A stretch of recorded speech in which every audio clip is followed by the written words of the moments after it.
What's up, everyone? Back again, making a newer video. I've been gone for a little bit.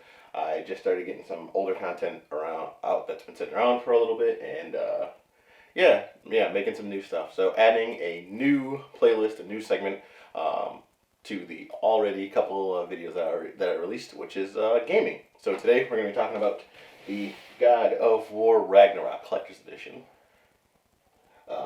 Pretty excited about this. Really was looking forward to this game coming out. Glad I already got to spend a decent amount of time with it. So we're just going to talk about what's in the Collector's Edition and get right into it.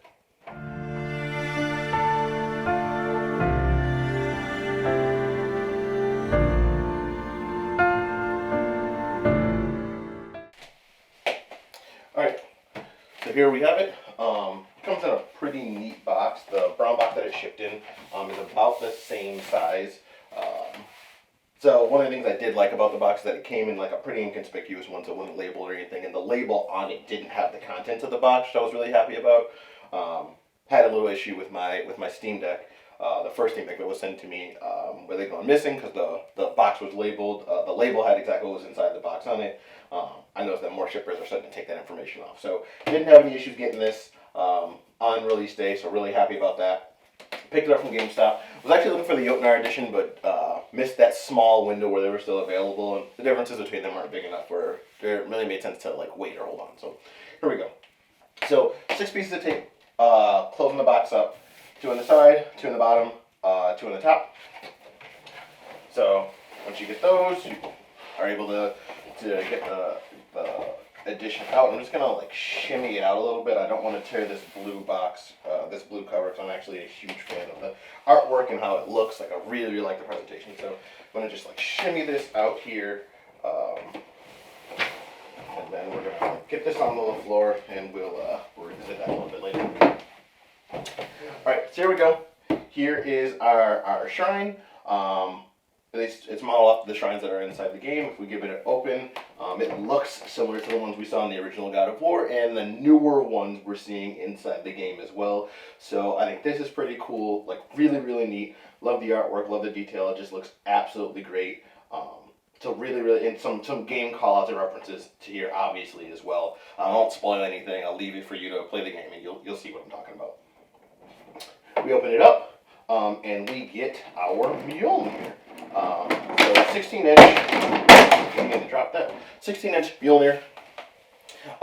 This is Mjolnir, the Mjolnir that Thor actually wields in the game. Absolutely love the artwork, the detail, the feel. This is like really solid. I'm really happy with this. I picked up some of the collector's editions in the past that haven't necessarily like, they've been nice looking, but when it comes to the items that come inside of them, I don't necessarily know that I feel like I got the value. Definitely got it here.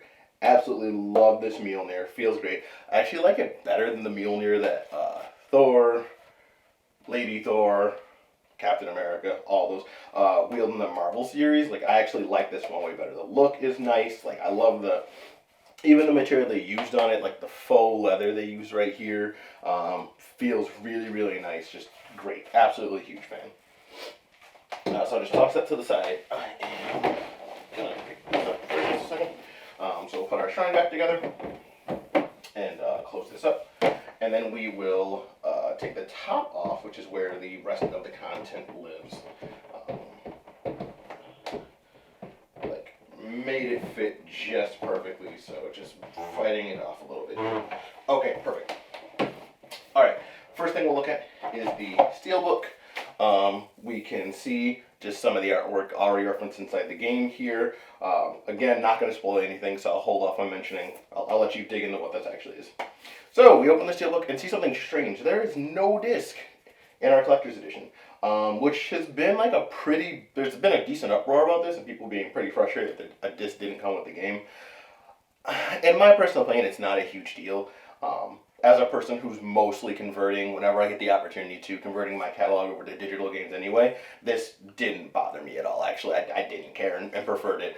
I think a lot of these companies and organizations are trying to move more towards sustainability and sustainably like shipping their product. I feel like we're probably going to see a lot more games doing this normally. Until we get to a place where if you are buying something physically, you're probably just buying the code. I think eventually we'll get there. Not anytime soon, but I think it is definitely coming. So how do you get the game? You actually get the game by these two items right here. So inside the Steelbook, you get 2 vouchers. The first voucher is actually the same as the digital edition of the game. So if you pre-order the digital release, you get the armor set, the PS4, PS5 edition. You end up getting the soundtrack to the game, and if you have a PS4, you get the PS4 theme as well. So you get all that stuff right up front, which I think is pretty great. And the second thing that you end up getting is the snow armor. It's a snow armor set. I think it looks really great. I think it looks great on both Kratos and Atreus inside the game. So you get those two download codes right there. The artwork inside the case is also pretty phenomenal. If I can get that like on camera there. I think that looks really great as well. So just again something to call out and check out. But yeah, so this is the Steelbook. I think it looks great. It feels great. Little bit of runic writing on the back. But yeah, again, like I said, the lack of a disc doesn't really bother me as much as I know it bothered some folks. Personally, I don't care. I don't think it's a big deal. Next thing we get are some die. We get some dwarven dice. Comes in this neat little brown bag with Idrisil on it, which I think is really, really neat, the World Tree. The die themselves I think are like really great. They're nice little wooden ones. The numbering on here is in red ink. I actually really like it. I don't have any problem with it. I think these look really nice. They come in all different shapes. Could definitely do some D&D with these. I'm a fan. Yeah, I'm absolutely a fan of these, and I already have some plans for how I want to use them. So pretty excited about that. Yeah, I think these look really, really neat and a good addition to the collector set. And then you get these 2. So on the paperwork, they're referenced as Vanir drawings. We know exactly what they are. It's Frey and Freyr. So these true carving. Sorry, these carved wooden figures, Freya and Freyr. I think these are really cool. I'll hold off on again spoiling anything for the game for you. But yeah, I think these are really neat. Yeah, so that's the collector's edition. That's all that comes in the collector set. Yeah, it's all that comes in the collector set. So I think it's absolutely worth it. It cost $200 up front to get the collector set. Like I said, I picked up mine from GameStop. I was actually able to order this pretty close to, I think I ordered it because again, I was holding off for the Jotnar edition, so I think it was maybe like a week or 2 before the game actually released. So I was still able to get my hands on this from GameStop that late, and they still were able to deliver it on release day.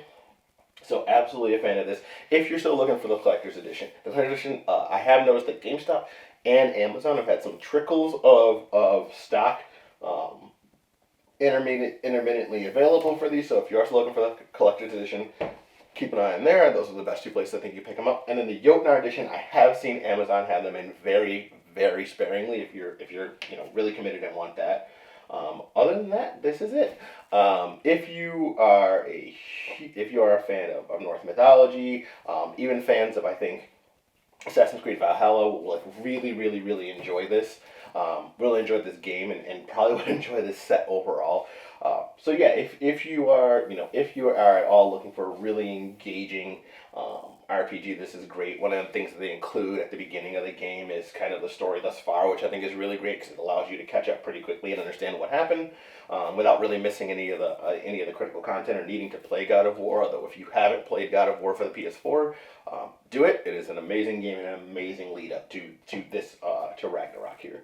But that's it. So I'll be doing more content around gaming. I'll be doing the streaming in the next couple of months. So really looking forward to that. Thanks for tuning in. Of course, as always, if you like what you saw, don't forget to like, comment, and subscribe. And we'll see you on the next one. See ya.